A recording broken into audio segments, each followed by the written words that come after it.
मगुंटा श्रीनिवासलू रेड्डी, उन्होंने कुल सितंबर 2022 और जुलाई 2023 के बीच में 3 स्टेटमेंट दिए हैं। कुल ईडी को 3 स्टेटमेंट, इनमें से पहले 2 स्टेटमेंट दिए जाते हैं जिसमें अरविंद केजरीवाल जी के खिलाफ कोई बात नहीं है, कहते हैं कि इनका कोई रोल नहीं है, कोई शराब घोटाला नहीं हुआ। और तीसरा स्टेटमेंट, क्योंकि अब बेटा 5 महीने से जेल में सड़ रहा है, तीसरा स्टेटमेंट में वो अरविंद केजरीवाल जी का नाम लेते हैं, उनके खिलाफ बयान देते हैं। अब चौंकाने वाली बात यह है कि ईडी ने जो चार्जशीट कोर्ट में रखी है, इसमें ये 2 स्टेटमेंट का कोई जिक्र नहीं है। 2 स्टेटमेंट पूरी तरह से गायब कर दिए गए हैं।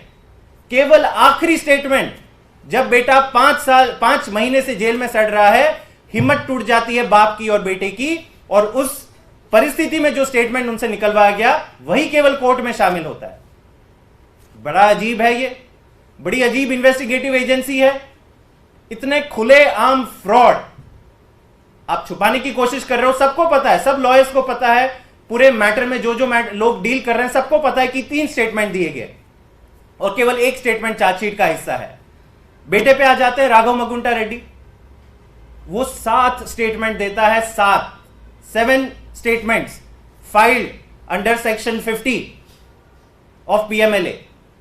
और इन 7 स्टेटमेंट में से पहले 6 स्टेटमेंट में वो क्या कहता है, मैं अरविंद केजरीवाल जी से कहीं नहीं मिला, इनका कोई लेना देना नहीं है, कोई शराब घोटाला नहीं हुआ।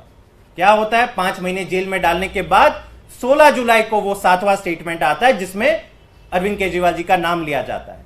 और ईडी क्या करती है, पहले के 6 स्टेटमेंट पूरी तरह से गायब है, चार्जशीट का हिस्सा ही नहीं है, कोर्ट के सामने ही ये 6 स्टेटमेंट नहीं है, केवल 7वां स्टेटमेंट ये लोग डालते हैं पूरी चार्जशीट में।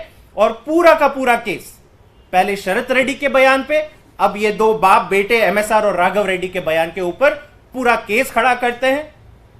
और देश की one of the top 3 parties, आम आदमी पार्टी जो राष्ट्रीय पार्टी है, उनके संयोजक अरविंद केजरीवाल जी और सिटिंग चीफ मिनिस्टर को इन 3 लोगों के बयान के आधार पर जेल में डाल देती है। तो मैं वापस यही कहता हूं कि भाजपा इस लोकसभा चुनाव में कोई और स्कीम के लाभार्थी से वोट मांगने का प्रयास नहीं कर रही है। उनकी जो सबसे बड़ी उपलब्धि रही है पिछले सालों में, वो उनकी ये स्कीम रही है कि केजरीवाल को फंसाओ, जेल से आजादी पाओ। और जब मगुंटा श्रीनिवासलू रेड्डी की बात आती है तो इसमें और एक चीज जुड़ जाती है कि केजरीवाल को फंसाओ, जेल से आजादी भी पाओ और भाजपा की टिकट भी पाओ।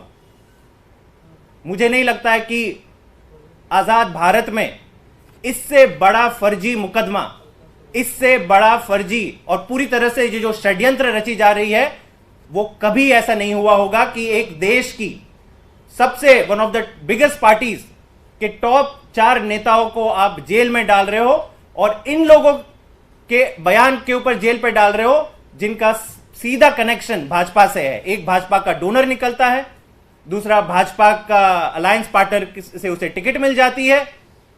तो मेरे ख्याल से अब ये पूरा सच देश के सामने आ गया है। देश के लोग फैसला करेंगे, कोर्ट तो फैसला करेंगे ही करेंगे, सारे तथ्य कोर्ट के सामने रखे जाएंगे, लेकिन देश के लोग भी फैसला करेंगे कि ये तानाशाही इस चरम तक पहुंच चुकी है इस देश में कि कहीं कोई मतलब कोई पर्दा भी नहीं है। अब पर्दा सारा हट गया है, इसके बावजूद भाजपा कहती है कि नहीं, केजरीवाल जी को हम अरेस्ट करेंगे, इनको जेल में रखेंगे।